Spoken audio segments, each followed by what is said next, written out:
इस वक्त आप आराम से बैठकर इस वीडियो को देख रहे हैं, मगर मैं आपको कहूं, आज जिस जगह पर आप अभी बैठे हो वो जमीन आज से करोड़ों साल पहले 8,500 डिग्री के तापमान से उबल रही थी, या जिस जगह पर आप बैठे हैं वो जगह लाखों सालों तक बर्फ से ढकी हुई थी।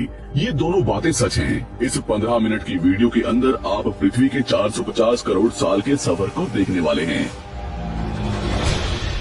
जिस जगह आज हमारा सौरमंडल है, वहाँ विभिन्न प्रकार की गैस और धूल के बादल हुआ करते थे। वैज्ञानिकों के मुताबिक इन धूल के बादलों से दूर एक तारा हुआ करता था। वक्त के साथ साथ उस तारे की ऊर्जा कम होने लगी, जिसके कारण उसके अंदर एक विशाल विस्फोट हुआ। विस्फोट की वजह से अंतरिक्ष की ये धूल एक दूसरे से दबने लगी। इस दौरान बादलों में स्थित धूल के कण दबाव और गर्मी के कारण बड़े उल्कापिंड और पत्थरों में परिवर्तित हो चुके थे, और इसी दबाव की वजह से इन बादलों में स्थित रेडियो एक्टिव पदार्थ ने ग्रेविटी का निर्माण किया। इस ग्रेविटी के कारण बीच में हाइड्रोजन और हीलियम इकट्ठा होने लगे। बीच के इस भयंकर दबाव के कारण एक विशाल विस्फोट हुआ, और इसी विस्फोट के कारण हमारे सूरज का जन्म हुआ। अंतरिक्ष में फैले एस्ट्रॉयड यानी क्षुद्र ग्रहों में भारी वजन की वजह से सूरज के करीब आकर सूरज की परिक्रमा करने लगे। धीरे धीरे इन्हीं एस्ट्रॉयड में भारी टकराव हुआ, जिसके फलस्वरूप मरकरी, विनस, अर्थ और मार्स जैसे ग्रहों का निर्माण हुआ। वैज्ञानिकों के मुताबिक उस वक्त पृथ्वी और मार्स यानी मंगल ग्रह के बीच थिया नामक ग्रह सूरज की परिक्रमा किया करता था। पृथ्वी पर ग्रेविटी होने की वजह से सूरज की परिक्रमा करने वाले एस्ट्रॉयड अब पृथ्वी की परिक्रमा करने लगे, और धीरे धीरे करोड़ों सालों तक ये पृथ्वी पर गिरते रहे। और ऐसी घटना हमारे पड़ोसी ग्रह थिया पर भी हो रही थी, जिससे थिया पृथ्वी के और करीब आने लगा और आकर पृथ्वी से टकराया। इस भयंकर टकराव की वजह से पृथ्वी के हिस्से कणों के रूप में अंतरिक्ष में फैल गए और एक रीस की तरह पृथ्वी की परिक्रमा करने लगे। इन्हीं परिक्रमा करते हुए कणों में टकराव होने लगा, जिसके कारण हमारे चांद का निर्माण हुआ। उस वक्त पृथ्वी पर सिर्फ एक ही समुद्र हुआ करता था, और वो था 1900 डिग्री सेल्सियस की तापमान पर उबलते हुए लाविका। उबल रही थी वो सारी चीजें जिसे आज आप अलग अलग नाम से जानते हैं। वक्त के साथ साथ पृथ्वी धीरे धीरे ठंडी हो रही थी, जिसके कारण पृथ्वी के भारी तत्व जैसे धातु और रेडियो एक्टिव पदार्थ पृथ्वी के केंद्र में जाकर इकट्ठा हो गए, और हल्के पदार्थ पृथ्वी की सतह पर आ गए। लाखों सालों तक पृथ्वी पर उल्कापिंडों की बरसात हुई, और इन गिरते हुए उल्कापिंडों में जमा था नमक, मिनरल्स और पानी। करोड़ों सालों तक इन उल्कापिंडों की बरसात होती रही, और धीरे धीरे पृथ्वी की ऊपरी सतह पानी से ढकने लगी। वैज्ञानिकों के मुताबिक यही वो वक्त था जब दूर गहरे पानी के अंदर निकलते ज्वालामुखियों से पहली बार सूक्ष्म जीवों का निर्माण हुआ। लाखों सालों बाद एक वक्त ऐसा आया जब पृथ्वी की पूरी सतह पानी से ढक चुकी थी।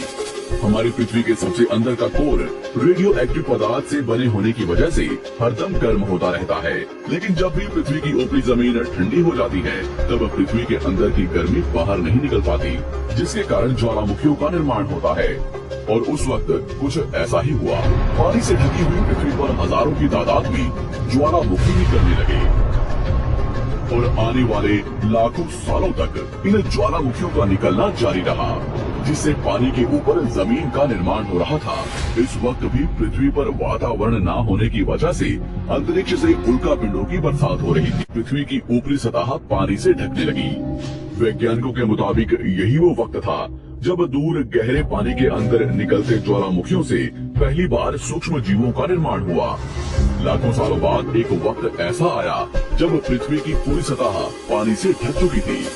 हमारी पृथ्वी के सबसे अंदर का कोर रेडियो एक्टिव पदार्थ से बने होने की वजह से हरदम गर्म होता रहता है, लेकिन जब भी पृथ्वी की ऊपरी जमीन ठंडी हो जाती है, तब पृथ्वी के अंदर की गर्मी बाहर नहीं निकल पाती, जिसके कारण ज्वालामुखियों का निर्माण होता है। और उस वक्त कुछ ऐसा ही हुआ। पानी से ढकी हुई पृथ्वी पर हजारों की तादाद में ज्वालामुखी निकलने लगे, और आने वाले लाखों सालों तक इन ज्वालामुखियों का निकलना जारी रहा, जिससे पानी के ऊपर जमीन का निर्माण हो रहा था। इस वक्त भी पृथ्वी पर वातावरण न होने की वजह से अंतरिक्ष से उल्कापिंडों की बरसात हो रही थी।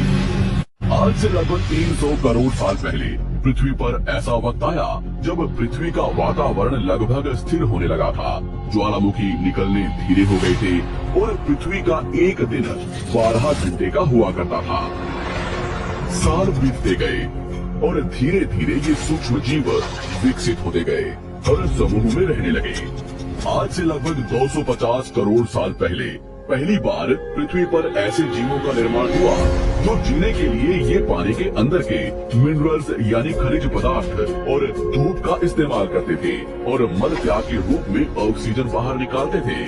इस वक्त तक पृथ्वी पर ज्यादातर ज्वालामुखी निकलने बंद हो चुके थे और इन माइक्रोबैक्टीरिया की वजह से वातावरण में ऑक्सीजन की मात्रा बढ़ रही थी। वातावरण में ऑक्सीजन बढ़ने की वजह से पृथ्वी का वायुमंडल बनना शुरू हुआ और आने वाले हजारों वातावरण में ऑक्सीजन की मात्रा बढ़ती रही, जिसकी वजह से पृथ्वी के ज्यादातर हिस्सों में ये सूक्ष्म जीव फैल गए।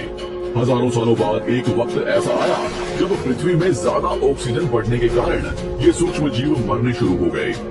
उस वक्त तक पृथ्वी का वातावरण ठंडा होने के साथ साथ ऑक्सीजन से भी भर चुका था, जिसके कारण जमीन और वातावरण में स्थित आयरन यानी लोहे के मिनरल्स पानी में स्थित ऑक्सीजन से रिएक्ट होने लगे और एक वक्त ऐसा आया जब पृथ्वी की जमीन आज के मार्स के जैसे लाल हो चुकी थी।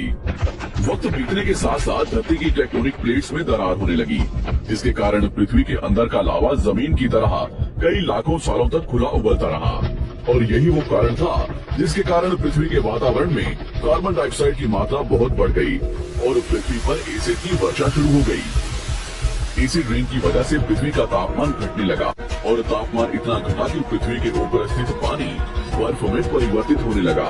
पृथ्वी पर पहली बार भयंकर आइस एज आया। इस वक्त पूरी पृथ्वी सफेद बर्फ से ढक चुकी थी।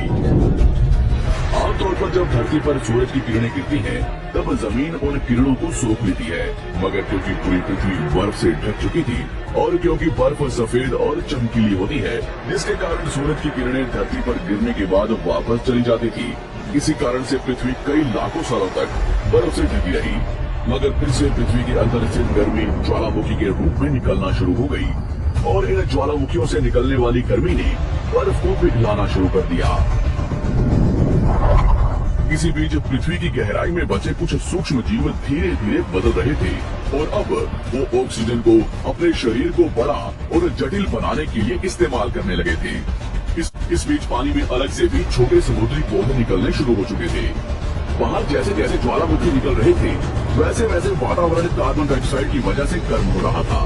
वक्त के साथ साथ बर्फ तो पिघलने लगी, मगर धरती पर फिर से एसिड की वर्षा शुरू हो गई, जिसके कारण फिर पृथ्वी ठंडी होने लगी और फिर पृथ्वी की ज्यादातर सतह बर्फ से ढक गई। ऐसा बार बार कई हजारों सालों तक होता रहा और इसी कारण से अब समुद्री जीव धीरे धीरे वातावरण के हिसाब से विकसित हो रहे थे। इस बीच कई सारे जीव और समुद्री जंगल विलुप्त हो गए, मगर जो बच गए वो धीरे धीरे पृथ्वी के बदलते तापमान के हिसाब से ढलते गए और अब हजारों सालों बाद समुद्री पेड़ बर्फ की वजह से पूरी तरह से मरते या सूखते नहीं थे। अब सूक्ष्म जीव समुद्री जीव बन चुके थे। जब फिर से ज्वालामुखियों ने पृथ्वी की बर्फ को पिघलाना शुरू किया, तब ये समुद्री पेड़ जल्दी विकसित होकर फैल गए और अब करीब 21 से 23 घंटे का दिन हुआ करता था। अब समुद्री जीव पानी से बाहर रहने लगे थे और वातावरण के हिसाब से उनके शरीर का रंग रूप बदल रहा था। धीरे धीरे ये जमीनी जानवर डायनासोर्स में परिवर्तित हो गए। जिन डायनासोर्स ने पेड़ पौधे खाने शुरू कर दिए, उनका शरीर लंबा और विशाल रूप से विकसित होने लगा। कुछ डायनासोर्स शिकार किया करते थे, जिसके कारण वे छोटे और तेज होते चले गए।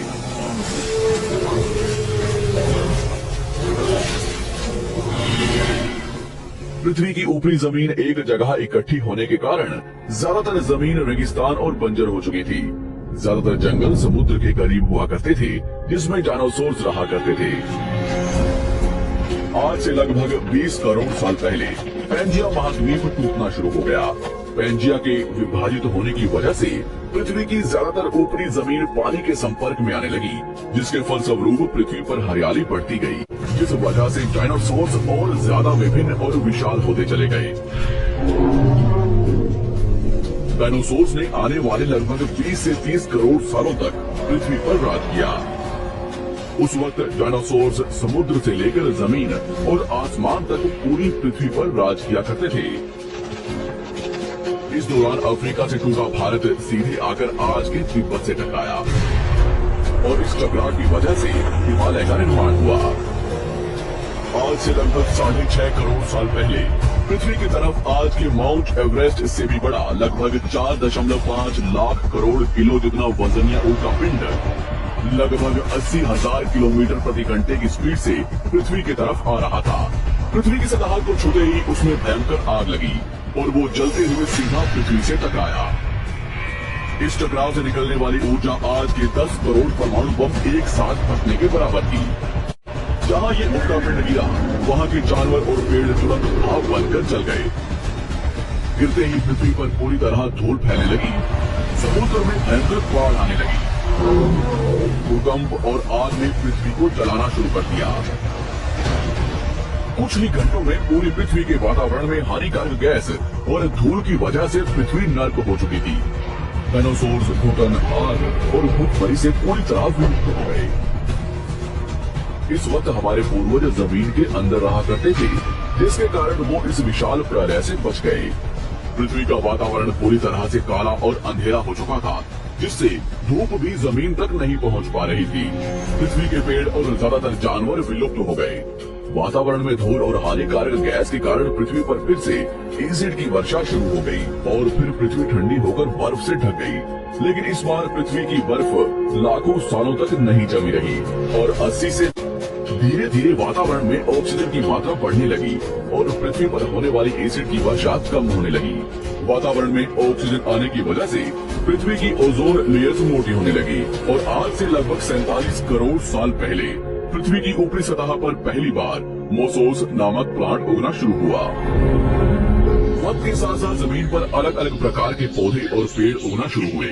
एक वक्त ऐसा आया जब जमीन के पेड़ों की लंबाई लगभग 80 से 100 फीट जितनी या आज की 5 से 6 मंजिला बिल्डिंग जितनी ऊंची हो चुकी थी। ये वो वक्त था जब समुद्री जानवर समुद्र से बाहर निकल रहे थे और जमीनी जानवरों में परिवर्तित हो रहे थे। धरती की ज्यादातर जमीन एक जगह इकट्ठी हो चुकी थी, जिसे आज हम पैंजिया महाद्वीप के नाम से जानते हैं। पृथ्वी का वातावरण और तापमान लगभग स्थिर हो चुका था। 90,000 साल बाद ये बर्फ पिघलनी शुरू हो गई। जैसे ही धरती पर वातावरण फिर से पहले जैसा होने लगा, वैसे ही ये छोटे जीव जमीन से बाहर आना शुरू हो गए। उस वक्त पृथ्वी की बर्फ पिघलनी शुरू ही हुई थी, जिसके कारण अफ्रीका में घने ठंडे जंगल हुआ करते थे और इसी बीच ये जमीनी जीव बंदरों में परिवर्तित हुए। मगर जैसे जैसे पृथ्वी गर्म होने लगी, वैसे वैसे अफ्रीका के ये जंगल सूखने लगे। जंगल की चीजें खाने वाले बंदरों को खाने की कमी होने लगी। खाने की तलाश में इन बंदरों ने अपने पैरों पर चलना शुरू कर दिया, जिससे उन्हें दूसरे जानवरों के शिकार करने में मदद मिलती थी। धीरे धीरे बंदर एप्स यानी वानर में परिवर्तित हुए। खाने की तलाश में ये एप्स पृथ्वी के दूसरे हिस्सों में फैलने लगे और धीरे धीरे उनके शरीर का रंग रूप वहाँ के मौसम के हिसाब से बदलता गया। वक्त के साथ साथ हम आदिवासी बने। हमने हथियारों से लेकर आग का आविष्कार किया। हम धीरे धीरे इंसान के रूप में विकसित हुए। हमने धर्म से लेकर परिवार, भाषा और संस्कृति का निर्माण किया और वक्त के साथ साथ हम विकसित होते चले गए और आज हम इस पृथ्वी की सबसे विकसित प्रजाति बन चुके हैं। पृथ्वी को आज के जैसे बनने में लगभग 450 करोड़ साल का वक्त लगा है और हमें एक छोटे जमीन में रहने वाले जानवर से इंसान बनने में कई लाखों सालों का। मगर हमने इन 100 सालों में जितना पृथ्वी को गंदा और तबाह किया है, उतना आज तक किसी भी प्रजाति ने नहीं किया होगा। हम फिर से धरती को गर्म कर रहे हैं और कार्बन डाइऑक्साइड की मात्रा बढ़ा रहे हैं। वैज्ञानिकों का मानना है कि पृथ्वी पर फिर से विशाल परिवर्तन होने वाला है। भविष्य में पृथ्वी कैसी होगी, जानेंगे हमारी अगली वीडियो में।